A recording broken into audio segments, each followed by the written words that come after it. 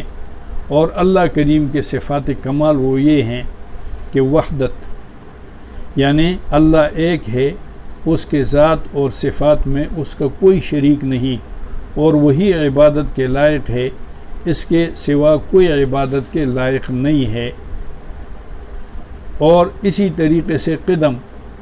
یعنی وہ ہمیشہ سے ہے اور ہمیشہ رہے گا، جو ہمیشہ سے ہو اس کو ازلی کہتے ہیں، اور جو ہمیشہ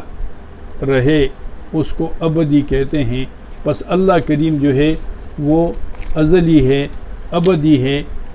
اور اللہ کریم کا کوئی شریک نہیں ہے۔ اور قدیم یعنی اس معنی میں ہے کہ یہ اللہ کریم ہمیشہ سے ہیں اور ہمیشہ رہیں گے۔ حیات یہ صفات ذاتی ہیں، صفات کمالیہ ہیں، یعنی ہمیشہ زندہ رہنے والا، ہمیشہ زندہ رہے گا، وہ حی اور قیوم ہے۔ اسی طریقے سے صفات کمالیہ قدرت یعنی کائنات کا پیدا کرنے والا اور قائم رکھنے والا اور پھر فنا کرنے والا،